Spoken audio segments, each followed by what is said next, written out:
বাংলাদেশ বেতার রাজশাহী। এখন শুনবেন স্থানীয় বাংলা সংবাদ। আসসালামু আলাইকুম। বাংলাদেশ বেতার রাজশাহী স্থানীয় সংবাদ পড়ছি শাহানা পারভিন। গৃহায়ন ও গণপূর্ত এবং শিল্প মন্ত্রণালয়ের উপদেষ্টা আদিলুর রহমান খান 2 দিনের সফরে আজ নাটোরে আসছেন। ঢাকা থেকে সড়ক পথে রওনা হয়ে সন্ধ্যায় তিনি নাটোর সার্কিট হাউসে পৌঁছবেন। রাত 8টায় তিনি সার্কিট হাউসে জুলাই গণ অভ্যুত্থানের শহীদ পরিবারের সাথে মতবিনিময় সভা করবেন।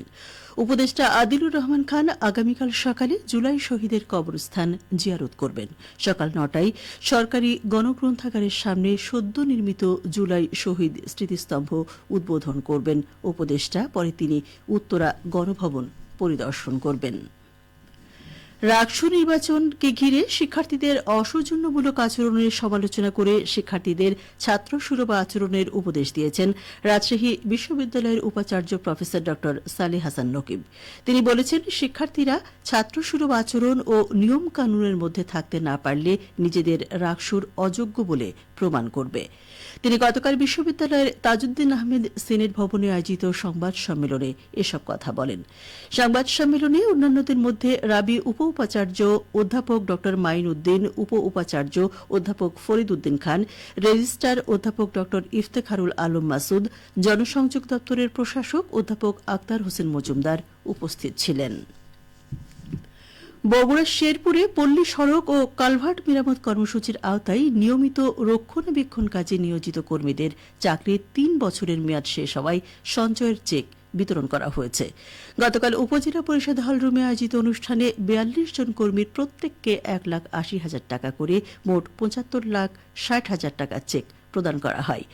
অনুষ্ঠানে প্রধান অতিথি ছিলেন উপজেলা নির্বাহী কর্মকর্তা ও পৌর প্রশাসক আশিক খান।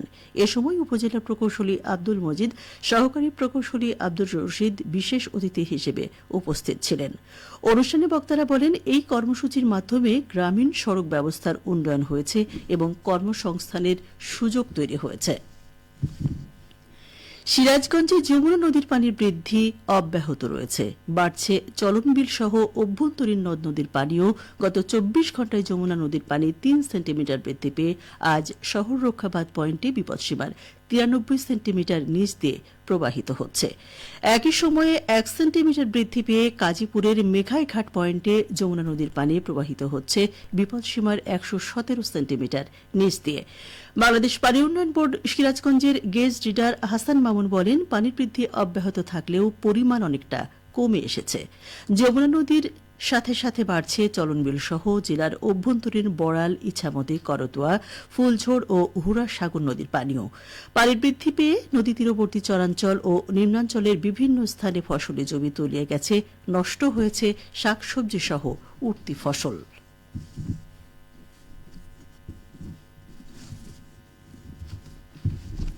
খেলার খবর ফুটবল। নাটোরে আজ থেকে জেলা প্রশাসক গোল্ড কাপ ফুটবল টুর্নামেন্ট 2025 শুরু হতে যাচ্ছে। জেলার 7টি উপজেলা এবং নাটোর পৌরসভা সহযোগে মোট 8টি দলের অংশগ্রহণে টুর্নামেন্ট অনুষ্ঠিত হবে। নাটোর জেলা স্টেডিয়াম আজ বেলা 3টায় উদ্বোধনী অনুষ্ঠান শেষে টুর্নামেন্টের উদ্বোধনী খেলা অনুষ্ঠিত হবে।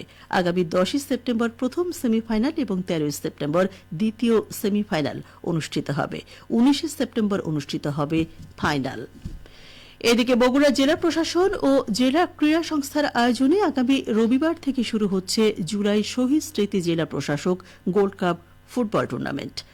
ওই দিন বিকেল 3টায় শহীদ চান্দু স্টেডিয়াম সংলগ্ন ফুটবল মাঠে জেলা প্রশাসক হোসনা আফরোজা টুর্নামেন্টের উদ্বোধন করবেন।